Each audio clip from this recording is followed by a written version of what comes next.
All right. Hello, and welcome to Stasis Pod, the Beast Wars podcast. I'm Rob. I'm Jen. I'm Alex. And I'm David. And today we are answering The Call of the Wild. Oh. Written by my dear old Uncle Jack. Oh yeah, Jack, yeah. Not actually related. Not No, in fact, this episode was written by Bob Forward. Proving that not all of Bob Forward's work is a winner. Oh. The premise isn't a winner, but it's got a lot of good. It's got a lot of good parts that just don't really necessarily make up to a whole. That's Yeah, it's fine. really delightful moments. The plot is there, and I'm going to rant later. Yeah. We'll get to problems.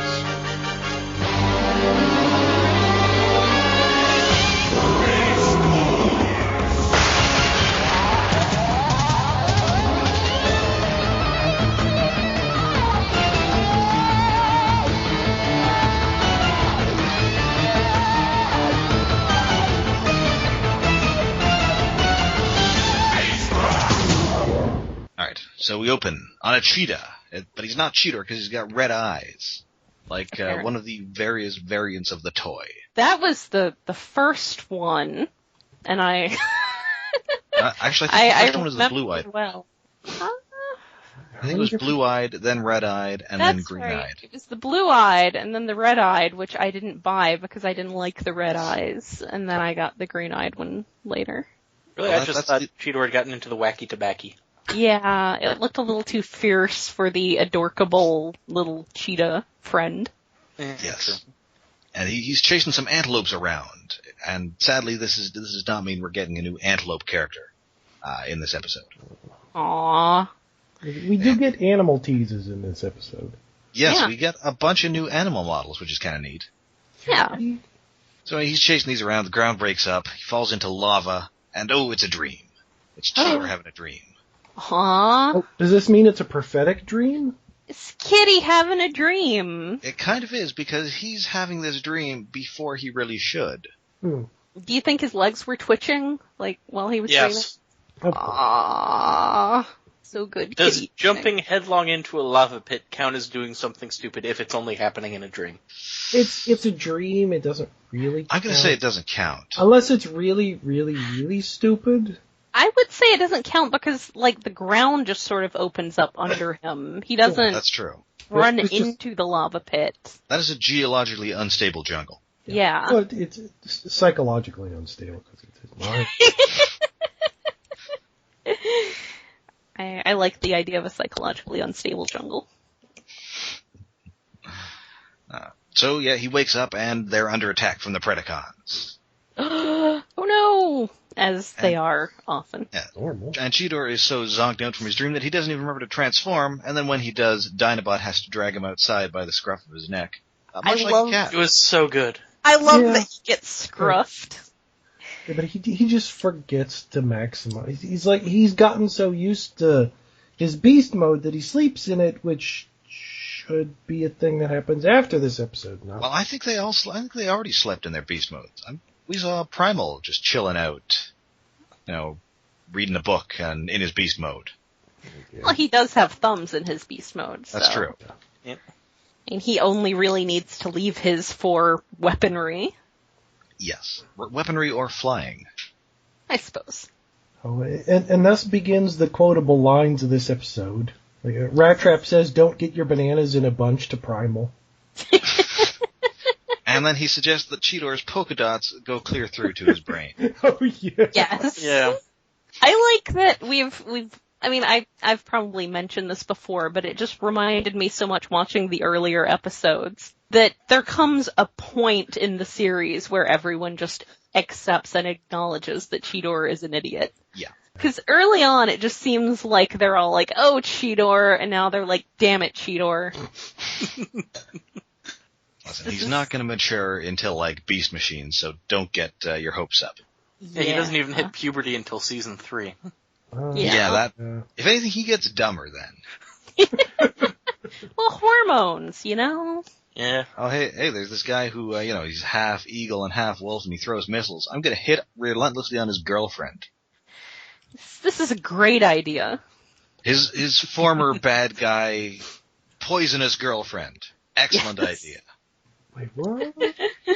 Admittedly, she is the only woman on the planet, but anyway. Oh yeah, at that point, yeah, that's weird. Anyway, we get a pretty good action sequence here, in which Scorponok is just a total boob in this episode. Well, Yeah. he's usually a total boob, but it is Not a great change. pretty notable here. And up to now, he's sort of been like Pat Hingle as Commissioner Gordon in those Tim Burton Batman movies. And now he's Pat Hingle as Commissioner Gordon in Batman and Robin. He's just showing up in his pajamas and bumbling around. Derp, derp, derp. We do get the great Scorponok scream a couple of times in this episode, though. Yeah. Yes. Maybe the Megatron best then thing about Scorponok. He does have a damn good scream. Yes. Anyway, this is not just a random Predacon attack. And in fact, we see Pterosaur and Waspinator trying to steal what appears to be the Maximals ice cream maker from their roof. Yep. Megatron has to blow up a set of cannons to expose it first, which makes me wonder, don't they have a shield thing that's supposed to stop those? Yeah, I guess it goes down if you shoot it enough. Maybe. I don't know. That's possible. Anyway, they get away with the ice cream maker. Eraser shows up because she's on the show now. Yeah. And yes, that ice cream maker thing, it does look really cool. Yeah. Tarantulas gets spun around by Dinobot like he's in. Oh yeah, the giant swing. Yeah. And he just ends up sliding slowly down a rock face. Yeah. Look, Megatron's nephew is having a birthday party. They need that ice cream maker. Yeah, they gotta put it in the freezer overnight for it to work. Yeah. So really on a time frame here. Yeah. It's very important. Yeah, so Eraser shows up because she's on this show now. Although And for the time being, they forgot that the Inferno's on the show now. They didn't. he shows up later, but he's certainly not here. Yeah, I guess they have to leave somebody at the base. No, Except they didn't. no. Well, he's not here at the beginning. Inferno's like only in maybe 4 shots in the entire episode, no lines. Yeah. Like, oh wait, we created a new character last episode. We should add him in the background. And Jim Burns is busy doing an episode of Highlander. I mean, it could be one of those things where they just, they drafted the script without having a firm decision on what order they were going to be in, so... And in this one, Eraser actually is kind of crucial to the plot. Yeah. She's crucial, but like Inferno being an afterthought and Tarantula's kind of being just another bumbling guy, it does sort of feel like this might be out of order. Yes. But it's a DVD order, so it's the right. Yeah, no, and I mean, this is definitely when this is definitely an airing order. Yeah. Yeah. Yeah, but like script writing stage. Yeah, that, I'm not sure. Writing. So yeah, so she gets pretty messed up, Primal gets pretty messed up. There's a pretty neat aerial sequence here. Yeah. It's neat, but I'm really curious how Eraser can actually hold Primal up in the air like that. That seems... Yeah. Well, the answer is she can't in this episode. I suppose. Well, Yeah. it's to be honest, it's kind of hard to understand how most of the flyers operate in their flight mode and robot mode anyway. Yeah, I mean, there was I mean- that point where Rat Except- Trap and Pterosaur were falling at the same rate, and Yeah. then Pterosaur was just sort of flying without actually flapping, and physics is just shh, no physics. Yeah, 'cause, well, Primal has his prime jets, so at least we see that. But Yeah. Pterosaur and Airazor, when they're in robot mode, you don't see that. I mean, they seem to, and even in beast mode, they seem to They fly. just sort of hover and defy physics. Yeah. Physics really isn't the show's strong suit. I'm gonna say No. anti-gravity. I'm gonna Yeah. say my no prize is Anti-gravity. anti-gravity. I was gonna say a wizard did it. That works too. The Vok did it. A wizard cast anti-gravity on them. Perfect. There we go. Everybody's happy. So yeah, Eraser is messed up enough that they have to load her into the CR chambers, and Rannox has something to tell everybody, but before he can do so, everybody starts getting overloaded with Energon inside the base. That's not supposed to happen. The thingy was important.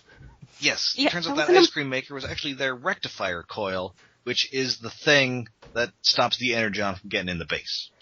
In addition to providing them with delicious rocky road whenever they want. That's right. Which seems like a massive error that it's kind of on the outside of the ship. I guess it's like an air conditioner, right? It's got to be on the outside so it can send the Energon out? ?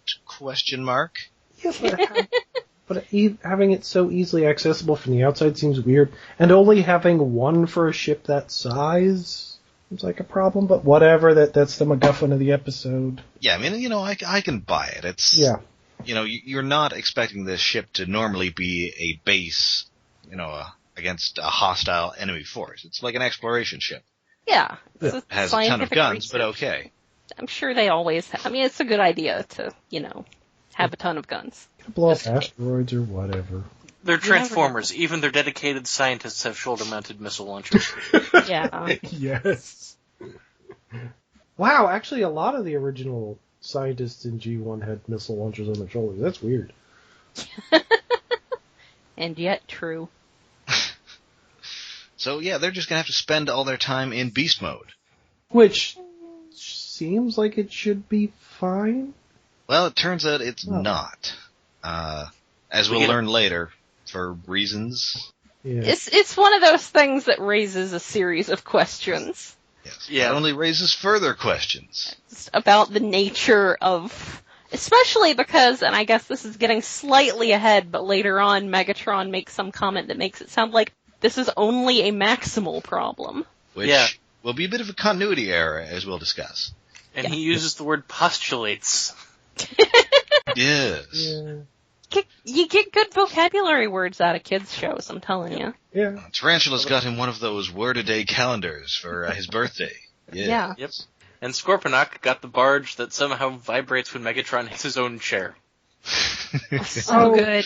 It's so nice when they cut to the Predacon base and Megatron's pontificating in his chair and everybody else is on their little floaty boards in the background. And then Megatron just tosses the ice cream disc over his shoulder at Scorponok, who fumbles it. Which, surprise Megatron, he doesn't have hands. Which is the returning thing of one of my favorite things is Scorponok being adorable in their base. Yeah. And then eventually he just drops it. Yes. And then everybody has a hearty laugh, except for Black Arachne, she's just not happy. Yeah, but she's still there. Again, she's hanging out with everybody else except Tarantulas is off somewhere, who knows, but she's still one of the gang. It's not really that big of a change since all the times Pterosaur has tried to take over and failed and just showed up back in the next episode. Yes. Everything normal. But I think at this point, Megatron just doesn't take offense. yeah, he kind of doesn't. If he did, he'd only be left with two guys. And they would be dumbest guys. It's just gonna happen. Don't we eventually get it established that he's not offended by the treachery, he's just offended when it's incompetent? Yeah, I think but that's like way, way later. Did we actually get confirmation of that? Yeah. Okay. So back at the Maximal base, everybody is super tired. Yeah. Oh, yeah. This is at least the good part of Megatron's plan. His ice cream bit is kind of weird, but it forces them into beast mode all the time, and then constantly having a series of small attacks against the Maximal base, so they can't fall asleep, so their sleep schedules are messed up, so they get paranoid and wonky. That's an idea, but... Yeah, I mean, it's a decent enough plot, although I think... Is this the first time we've really talked about Transformers needing, sleep? Yeah, it's not something that comes up much. Well, and usually it's, I've got to recharge or something. But yeah, no, this is we're actually sleeping and having dreams. Yeah, their rest cycles have at least come up in this show. Did they come up in G1? I don't remember. They had to recharge in, booths. Yeah. Some episode. But I don't think they ever said that they sleep. Yeah, explicit sleep is, solidified here. Mm-hmm. Although that might be because they have beast modes that's happened. They have organic parts, so they have to rest, or the organic-ish parts. Rest as the organic parts would require. Maybe. So many questions. They do turn out more organic than we thought. Yeah. Anyway, Primal's dreaming of being an ape, swinging through the jungle. Dreams.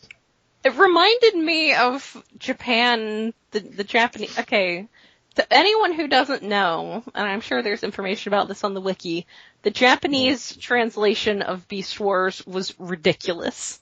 Oh, and they yeah. had something that they had this whole fixation on Optimus Primal and bananas. Yeah. That's what it made me think of, was stupid Takara. Yeah, they made it more comedic. To be fair, there is comedy and slapstick in the show a lot. They Yeah. just cranked up the dial to turn it into verbal comedy a lot, which... Japanese Beast Wars is the Samurai Pizza Cats of localizations going in the opposite direction that Samurai Cats went. Yeah. Yeah. Yes, it is. I was going to say, what's up, Tiger Lily, but I think you're closer.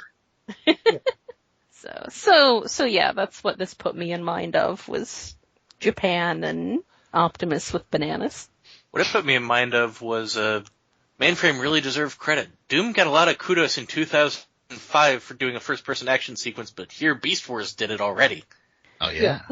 Yeah, of course, and using mostly fisheye lens for the first-person shots, which is kind of weird, swinging in this pitch-black jungle with some ferns and trees. It's pretty good. And speaking of Mainframe, somebody there definitely bought a 101 Jungle Noises CD. Oh, And they definitely got their money out of it this episode. yeah. Yes. They put that to good. Yep. Which is nice. All the jungle sounds. So yeah, everybody's having some trouble. Rat Trap is, a tiny rat, so with little short limbs, so he can't reach anything. I'm sure Rhinox is having trouble not actually having hands. Not being able to do a damn thing. For him, that seems really frustrating. Yeah. Yes. Because everybody else at least has the pretense of sort of fingers. Yeah. Rhinox, he's kind got of has. stumps. Big, footy stumps. Yes. Yeah. Primal and Rat Trap almost get into a fight here because they're going all animal, and it's gorilla versus rat, and I guess gorillas hate rats. Rawr. Giant Sumatran rats, you gotta be careful. Rhinox breaks it up with a temper tantrum. Yep. Yeah. And when Rhinox tells you to do something, you do it. Yeah. Even when Obviously. he's half insane rhinoceros. Yes. And then Rhinox lampshades, oh, why doesn't Tigatron have this problem? Yeah. I like that they're like, well, Tigatron must have dealt with this, and I'm thinking, yeah, what with his secret double life as banging a tiger. Which then makes you wonder, why didn't the Predacons think of this? Because, they know that Tigatron lives outside. He's an outdoor cat. Yeah. And so he's got to be in beast mode all the time. They don't necessarily know that. We saw Waspinator and Pterosaur attacking his home back in the Trigger. Yeah. Oh, it's a good point. And, whenever they attack the Maximal base, he's never there. So I figured they must have some idea. Yeah, that's a good point. Maybe anyway. they don't know just how far gone Tigatron is. Yeah. Yes. Not to mention, he's out of the picture. They're focusing on everybody else who's normal. Well, who's usually normal, but is now going totally animal crazy. Yeah. So the Predacons leave, and it's time for everybody to sleep. Yeah. Oh, and we get I know about curled up sleeping is the best. Yes. So cute! He's sleeping nose to anus.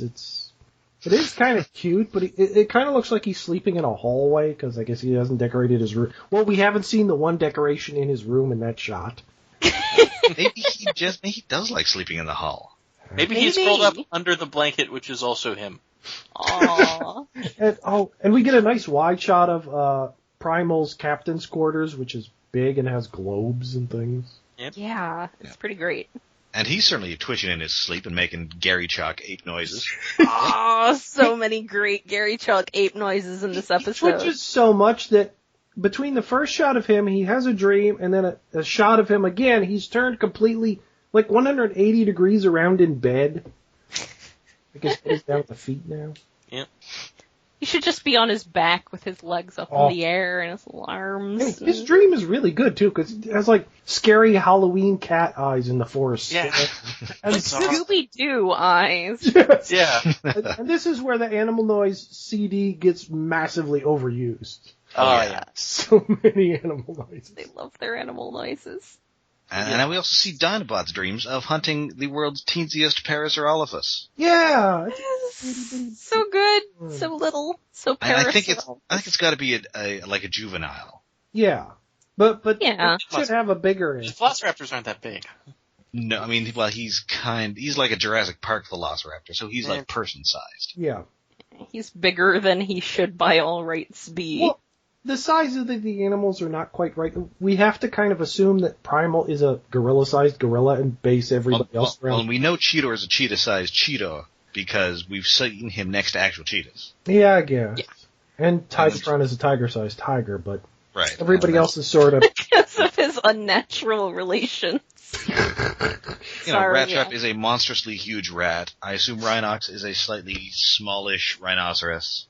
Yeah. I'm really disappointed we didn't see either of their dream sequences. Yeah. I guess rhinos are mostly kind of docile, so it'd just be a bunch of him eating grass. I would love that though, Sniffing but flowers. I guess that wouldn't be very That exciting. would be great, but Rat Trap was the one I really wanted to see. Yeah. All the I don't gray think they have apple the cores you budget can for find. that. One gray apple that's like, he's only as tall as the stem. So good. So good. So good. But Yeah, and alas. But no time for that because it's time for everybody to wake up, and they're all just feral animals now. And Well, Oh, yeah. This is the thing. They're not, like, it doesn't seem like they're entirely awake. It seems like they're half sleepwalking. I think Megatron says something about them. They're sleep scurrying or something. Yes. Yeah, they're not fully conscious. Their animal self is awake, and the robot self is still kind of taking a nap. And They're out walking credit to the animators here. They all have distinctly different body language in these animal states than they normally do. Yeah. Yeah, pretty much. Also, they did a good job on taking low to the ground shot choices and Dutch angles everywhere. Yeah. Primal's knuckle walking instead of doing what he normally does, which is just walking around like a dude. Rat Trap is really jumpy.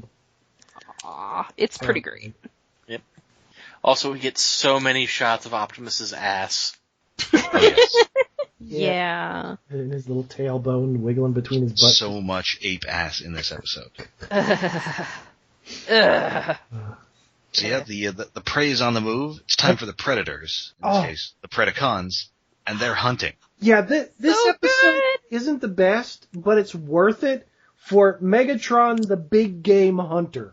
Oh, Yes. Oh, yeah. It's hunting party of Predacons. He's got a rifle. He's got Tarantulas and Scorponok carrying him on an actual litter. Yeah, Yes. The flyers And all he's got- flying around, and Black Arachne is beating on a tiger skin drum. Oh, yeah. Drum, because she's I a girl, almost- she's got the drum. At first, I was like, why is Black Arachne resigned to beating the drum? And then I saw, everyone else who doesn't fly is carrying Megatron's share. That's exactly what she'd be doing instead. Yeah. Yep. I'll beat the drum. I'm not Bury gonna... him. And Tarantulas does not seem to be enjoying this. No. No. Does Tarantulas actually have lines in this episode? I could Yes. just see Tarantulas Oh, he has just lines when being like, Dinobot's swinging him around. Oh, yeah, I guess.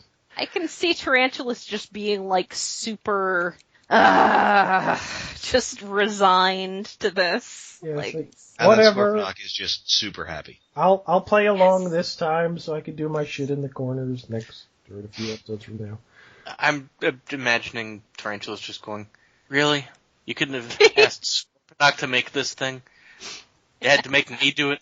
Yeah, carrying the litter. And I mean, I know I have the collection of bones sitting in my cave, but Yeah, really, that- I'm saving those for later. That's kind of the thing. They had to kill like elephants and white tigers to build this litter. did he just send them out to the Predacons out to go pick up this stuff? Or Well, I assume that Tarantulas had already just eaten all of these animals. Or someone. Well, we Probably know fair. we know Dinobot is at least carnivorous.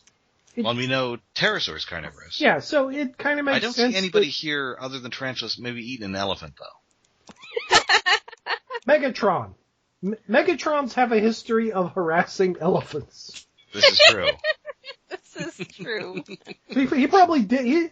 One of his previous plans failed. He got mad, and on the way walking back to the base, oh, there's an elephant. I'm going to tear it to shreds. And spoilers for next week's episode, we do know there are elephants around. Yeah. Well, because they bought the CD with the elephant sound on it. Yeah.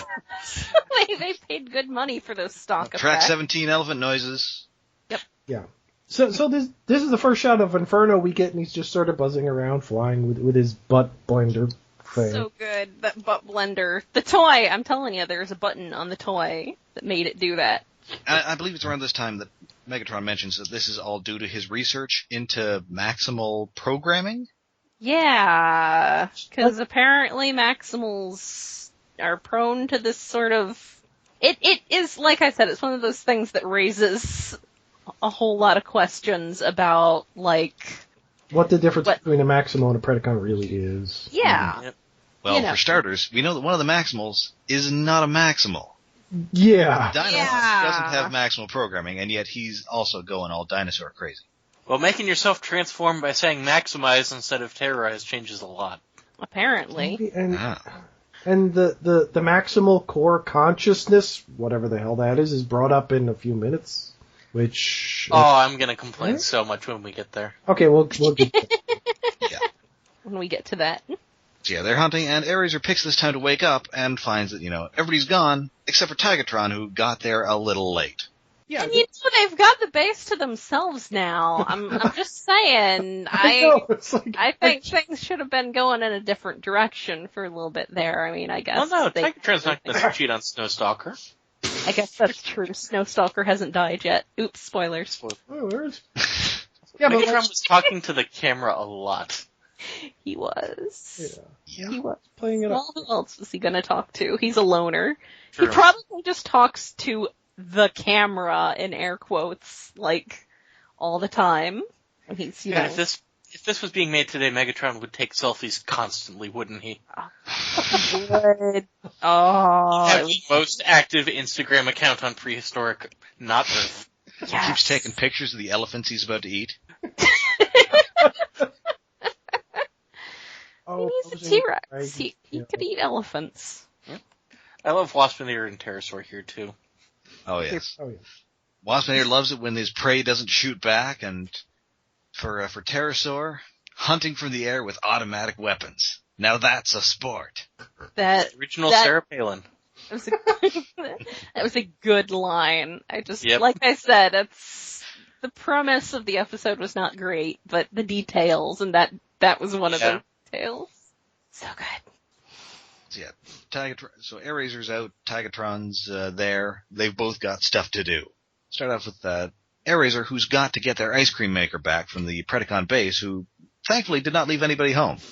Yeah, that seems like a massive oversight. Well, they probably didn't think they'd need to, they probably didn't think anybody was cognizant enough to... That's your best hope, but still, you want to leave at least one of the idiots behind. Leave the new guy behind. Yeah. I guess they did at the beginning of the episode. Yeah. Scorponok, are they all accounted for? 1, 2, 3... Number after 3. Yeah, they're all accounted for. Well, you can only count to 4 with his fingers, claws. Anything above 4, it's like many. Well, there are definitely more than 4 of them out there, so I think we're good. It's close enough. Yeah, Airazor's going to the Predacon base. She's gonna steal their ice cream maker back. She makes a very clever double literary reference. Here, she stoops to conquer. That's a double literary reference? Well, it's a reference to She Stoops to Conquer, which is a play from 1773. Oh, okay. And a stoop is specifically the dive of a bird of prey. Oh, I thought it was just she said swoops wrong. No, that would make you Ben Yee, which would make you... Sorry. make you wrong. Okay, I missed that literary reference. Seriously, that line was the subject of some debate on Alt Toys Transformers back when this aired. Just seems weird wording to me. Her approach is super cool right up until the point where she uses a sonic boom to take out the auto turrets and in the process shatters my suspension of disbelief. Aww, but she's just that great because she's Airazor. And I'll take that as a valid counter argument. The sonic boom came so far behind her is sort of the problem. Should have been a little bit closer. Yeah. Unless she was going like Mach 3. Meanwhile, Tigatron is hypnotizing the Maximals. Although, in fact, Peregrine Falcons can break the sound barrier. Yeah. Ah. In a dive, yeah. Wow. I did not realize that. Yeah, it's crazy. Consider me corrected. Yeah. I mean, it's still kind of ridiculous, but it's cool enough that I can buy it. Yeah. And yeah, Tigatron is being super zen here. This is weird.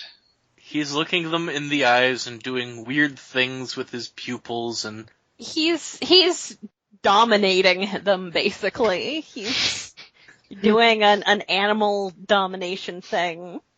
he read the Psionics supplement and finally understood those rules in 2nd edition.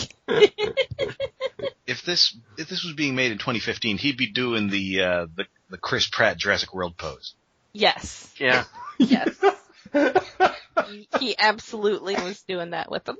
If this was being made in the 70s, he'd be dressed up as a clown and spinning a pretty coin of gold. And yeah, somehow he remotely accesses their programming. Yeah, and the Yes, Maximals... what the hell? What in the hell? That really makes me wonder if they just all have the ability to hack each other, just, built And in. how Yeah, and how is that's- Rattrap not doing this to perform pranks on Dinobot? Yeah. Well, it's a very valid question. Well, Why does Tigatron have root access to people's personalities? I think that's a valid question. I think it's just to connect to each other. It doesn't seem like he's actually rewriting anything. It's just seems like he's accessing their subconscious or something. Like we're on the same brain LAN or But something? yeah, but maximal core consciousness, what the hell does that even mean? And Dinobot doesn't have one. Well, we know the core consciousness. That's like when in Fallen Comrades they access Optimus Primal's floaty Zordon head. Oh. That's the But best it's just- part. It's very weird, but it amounts to basically Tigatron has become a hippie cult leader. Yes, he has. I mean, okay, the whole bonding with your beast mode is fine, but when he breaks out the flavor aid, do not drink it. Yeah. Yeah, but he has a good speech about getting in touch with your animal side. You should be both, and effectively the seeds of the future are laid here. In a Yeah, way. to tame the beast within, you must. What was it again? Oh, you. They lie buried in the past. I don't Yeah, know. No, there was a different. Let's see. Oh. Yeah, To unleash the warrior within, you must tame the beast without. Oh. yeah, that's. Without what? But yeah, that's a germ of an idea that will pay off way later. In the meantime, they all just say programming block deleted and are suddenly competent again. Yeah, Yes. and then Tigatron has a good speech. I do like it when I'm suddenly competent again. I believe for most people that's just having coffee. Yeah, that's pretty much it. Yeah, but Tigatron has a speech. Do not fight your beast instincts, both in battle and in peace. But for now, let us maximize and slag some butt. Like he's all peaceful, and then he's like, "I want to slag somebody." What? It's a real I must kill you because God told me to moment for Tigatron. It is. Yep. And I always enjoy those. Yeah. Meanwhile, Airraiser is out Indiana Jonesing Indiana Jones in the Predacon base. Yep. Aw. And it's just on a pedestal like that, fertility idol. Why are they keeping this? Cause Megatron's nephew is having a birthday party. I mean, they must have one. Yes. I mean, I guess it's always nice to have a spare. It's always nice to have a spare, and after you kill the Maximals, hey, we got a free extra base. That's fair enough. Handy. You never You'd think know. you'd at least, put it in a closet or something. Yeah, a locked closet. I know, okay, you've got your one dinky laser gun looking after it. Yep. Well, maybe that's all they had time to set up. But yeah, deleting this programming block seems kind of too easy for the way the problem is presented in this episode. Yeah. Yeah. It seems like something they never would have thought of, but why wouldn't you, really, if that's the problem? That's a valid question. It's like, why don't you just take down the partition in your hard drives? Let's give us a good reason why that would destroy the computer under normal circumstances. Yeah. Which I accidentally did once, and that was a mistake. Good job. Anyway, everybody's back to being a person, and it's time to fight. And it's a good fight. Yeah, but before that, we have 5 transformations on screen at the same time. That's a new record. That's pretty good. Fancy. Yeah, it's cool. So that's a lot of computer, we can render processing better. resources. Yes. Got a new computer, they gotta try it out. Yep. I think they were doing better textures on Megatron this week, too. I did notice that. On his robot mode head especially, I thought. Yeah. Shiny. There's fighting, there's monkey rider kicks, And also the rat ball special. Yes. Yeah, that was kind of a cool combo move.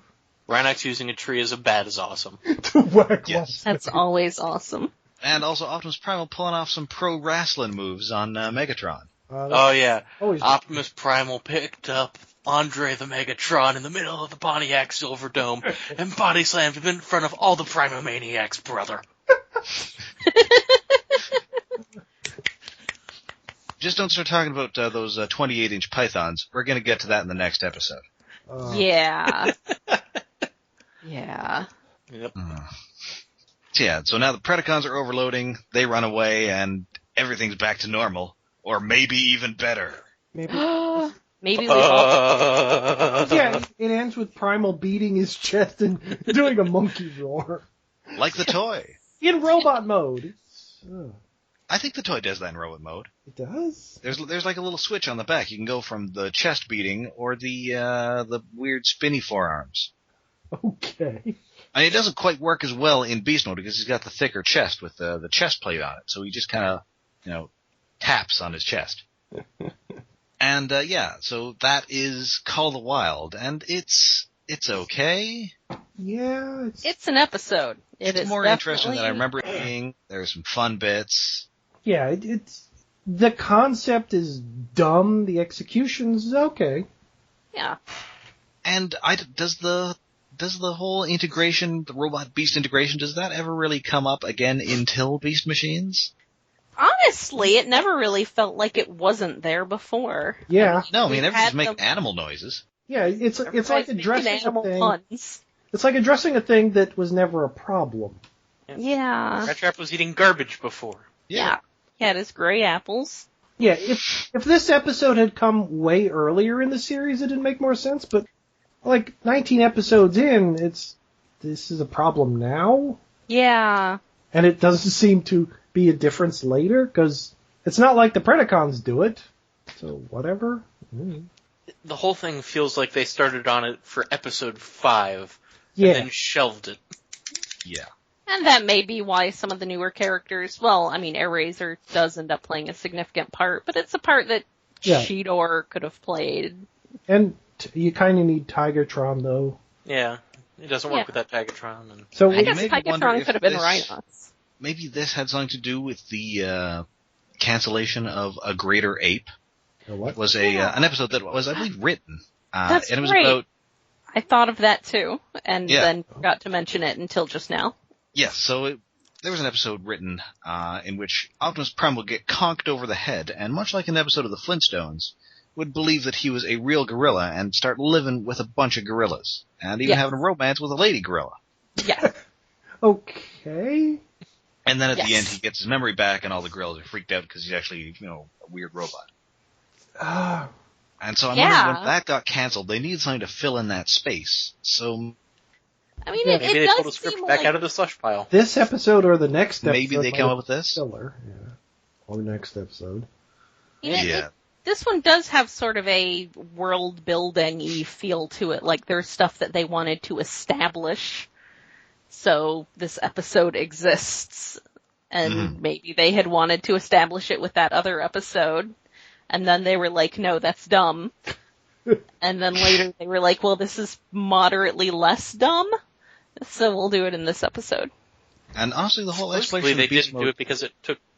Go ahead.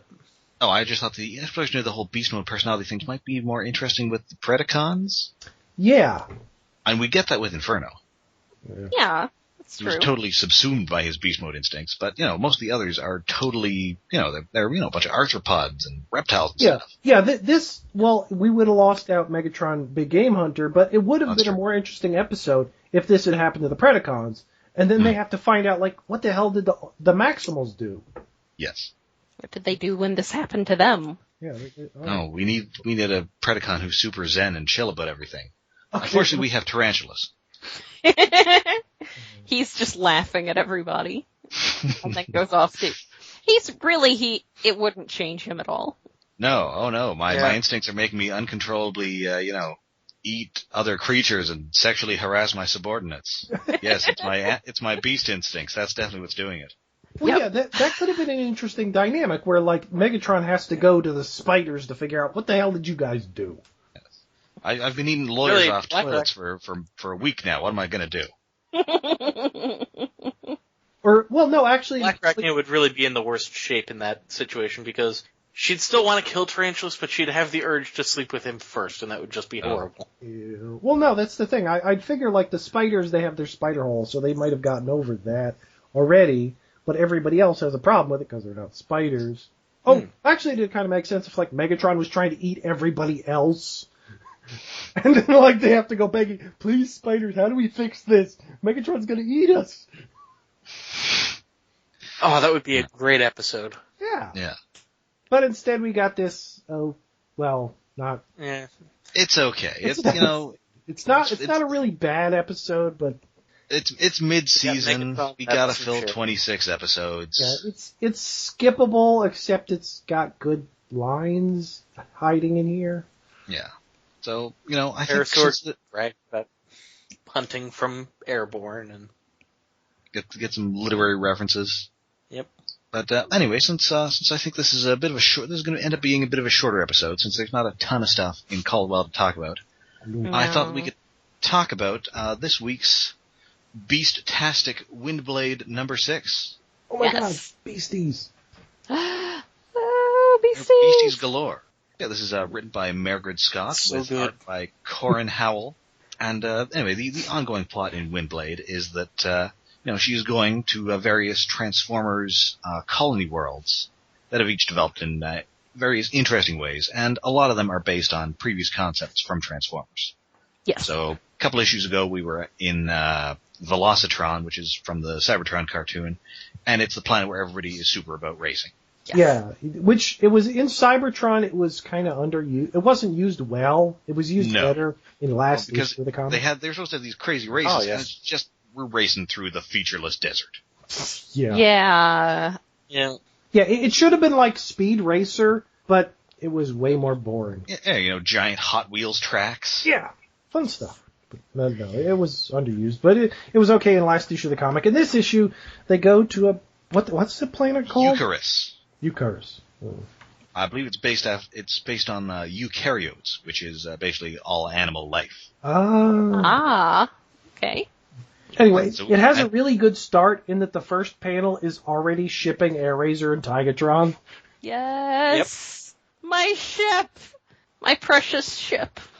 I mean, there's like an element of teasing with a ship. This is just right up. Oh yeah, these two are like a thing. Yeah. Yeah. Well, and I think that says a lot about just where Transformers stories are at this point.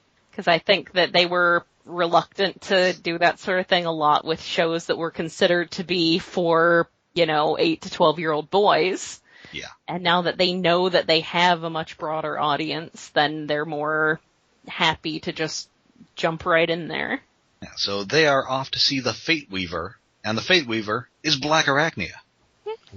Looking very animated Black Arachnia. Yes, it's her animated design, which is fine. It's a good design. It is a very good design. Well, the rest of them... The animated looks already kind of an evolution of the Beast Machine's design, which was an evolution of the Transmetal 2 design, so... Yeah, and the It designs works. in here are sort of transmetal anyway-ish. They're more And they're sort metallic of, than they Beast. don't seem to have the organic bits. Yeah, they're metal with very animalistic features. Yes. They tell about the combiners they've seen, and the Fate Weaver decrees that it's time for the 4 tribes to gather. Yeah. And then we get the 4 tribes. We got the fur walkers, who are, I guess, the land mammals. That's they're led by Cheetor, which bad idea, land mammals. Well, depends on Yeah. where in the timeline that it is Cheetor. Yeah, we got the scale walkers, led by Dinobot, who Yay. is super Beast Wars Dinobot in this. Very. Oh, yeah. You can growling practically all the time. hear the Scott McNeil oozing out of him. Oh, that was Yes. the best thing about this issue is like pretty much everybody I could hear their voices in my head, except for the next two. Yeah, we got the Wave Walkers, led by McDonald's toy Manta Ray, who is a lady, Oh. Yep. Okay. and the Cloud Walkers, who are, I guess, just everything that can fly, led by Sonar, also a lady. I deeply appreciated that there was just this, the use of a Happy Meal toy. Yes. Oh, yeah. I got a problem with that breakdown, though, considering so many of the Beast Wars toys were insects and arachnids. Where's their tribe?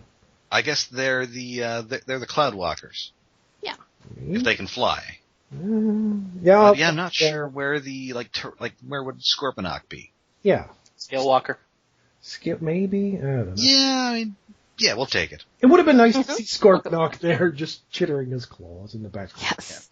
Ah, But yeah, it's a nice cross-section of the characters. yes. Yeah. Yeah. And also, series regular Rat Trap shows up, and Dinobot calls him Vermin, and it's delightful. Yes. Oh, yeah. It's so delightful. It is, despite this being a pretty different take on, the location, which it kind of has to be. There's a lot of real good stuff to it. Also, I deeply appreciate that when Dinobot snarls in Airazor's face, her feathers go poof, and it's actually written poof. Yeah. Her head feathers go poof. Yeah, It's so so good.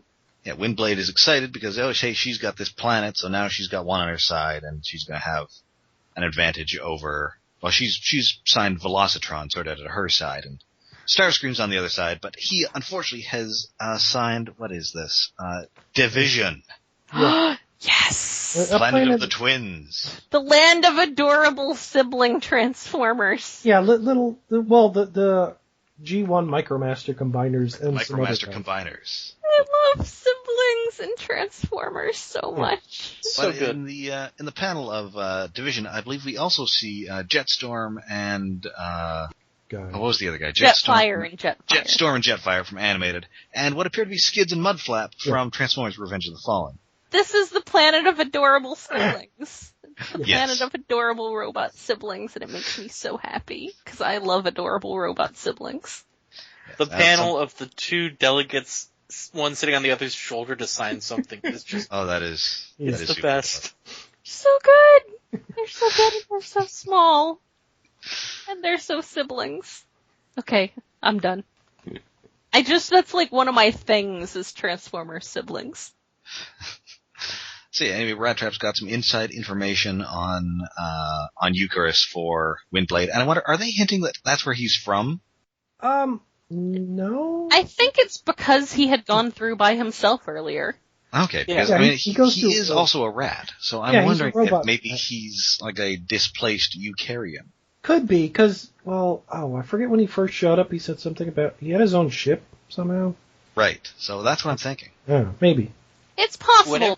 Go ahead. I do think what that referred to specifically was, him going through ahead of time because Starscream had sent him through to scout, but I think Did Starscream he send him? just No, I Like, think he went he on did- his own, because Rat Trap's been working more on his own lately. Right, and here he gives Yeah. information to Windblade instead of Starscream.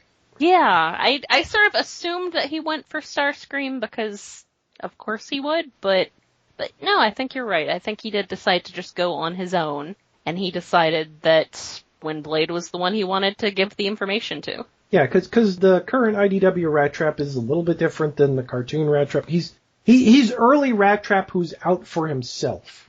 Yes. Yeah. Yeah, it's interesting. He's been close to Starscream just long enough that Starscream doesn't consider him a threat, and now he's starting to make moves, and I'm really excited to see where they take him.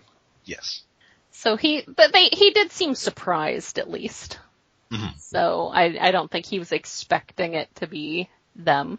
All right, so yeah, Windblade comes to Eucharis and meets up with Tigatron and Airazor, who we note here are outcasts from their tribes because I guess love is forbidden between the tribes. They're interracial, man. It's not Yeah. right, I guess, to She can them. fly. He's terrestrial. It cannot be. Romeo and Julie Wing. They're my favorite ship, guys. Romeo and Julie Egg. All right, comics over. We're done. Yeah. We're done. Show's over. It's a fun issue, and it has Beast Wars thing. It ends on, well, that's just Prime, so. Yes. And also they fight a giant bird at one point. Yeah. Yes. Despite the setting being significantly different and the, what's actually going on in the planet, of course they aren't after Megatron who's stolen a golden disc or anything, but the characters are all right on point. And the expressiveness of the art reminds me of Mainframe. Yeah. Yes. The art, I was sort of iffy about having such a cartoony style on one of the main IDW books rather than one of the cartoon tie-ins, but I think it's really worked out. Yeah, if you're going to put it on you want to put it on a win. And I think it helps when we're being introduced to all these new characters and concepts if they're not super detailed. Yeah. Yes. Yeah, you put too much robot detail, and the fact that they're from different toy lines stands glaring out here. It doesn't. Yeah. They're all cute. They're cartoon. They actually look like they could be animated by hand. Mm-hmm. They're so I'm willing to say, is this the best Beast Wars comic we've ever had? Yes. Easily. Yeah. I mean, would. I haven't read any of the old BotCon ones from the 90s. Well, those are. I'm assuming this is better. The BotCon ones were pretty good, but they were, I don't know. Different. They didn't really stand out, and by the time they got to the Omega Point stuff, that was really pre-universe more than it was Beast Wars. It just happened to have Beast Wars characters. It was Simon Furman doing crazy multiverse stuff that happened to have some Beast Wars characters. Yeah, so this is kind of similar in that, well, it's not multiverse, it's multi-planet, but they feel like Beast Wars characters. Mm-hmm. Yeah, I mean, Dinobot isn't, he's not an ex-Predacon or anything, but he feels like Dinobot. Tigatron and Airraiser feel like Tigatron and Airraiser. Yeah. Rat Trap's the only different one, but we've already had Rat Trap for dozens of issues of other. And he's still pretty Rat Trappy. Yes. Yeah. Yeah. He's just different. He's early jerk Rat Trap, but he's still Rat Trappy. Yeah. Yeah.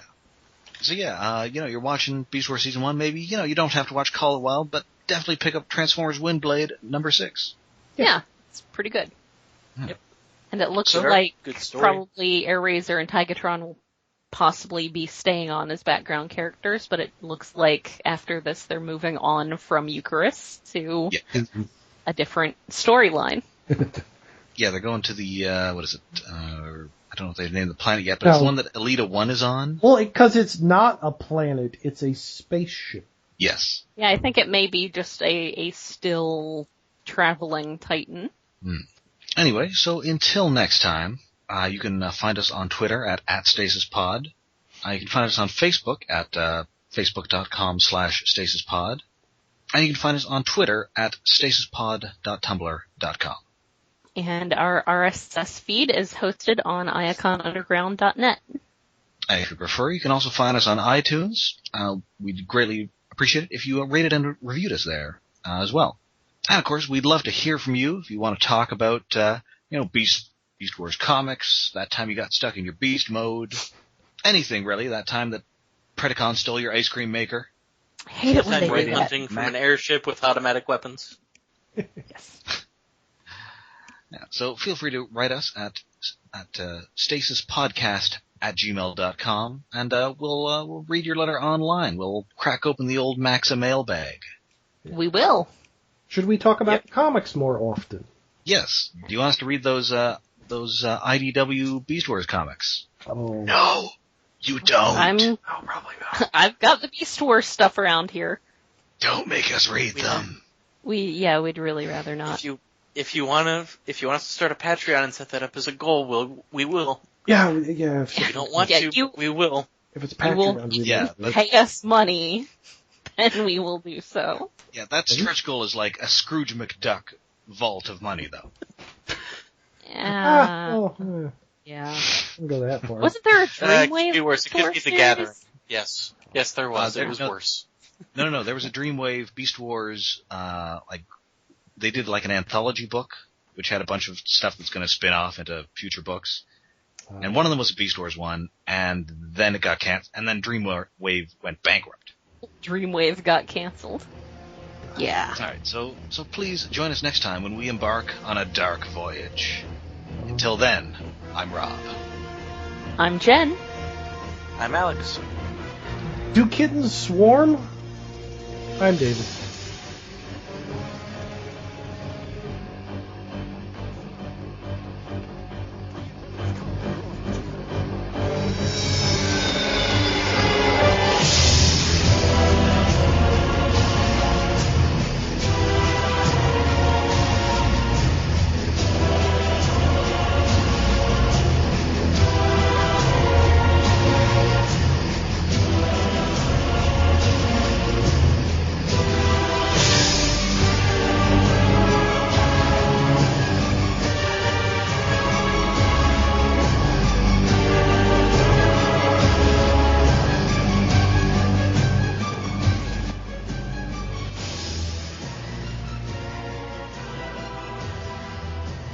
And one of them was Beast Wars 1, and then it got and then Dreamwave went bankrupt. Dreamwave got canceled. I keep calling it DreamWorks, which is not bankrupt, and I mean, I'm pretty sure Steven Spielberg did not spend everybody's money on a Porsche. Yeah. And he's probably also never set fire to a hill. Probably, but you never know. For movies that people might have watched, yes. But... Actually, no, I guess there's definitely a hill on fire in that War of the Worlds movie. Yeah. Yeah. I'm pretty sure his name isn't spelled in quote-unquote Japanese by typing in a katakana font, though. Yeah. Yeah. Alright, so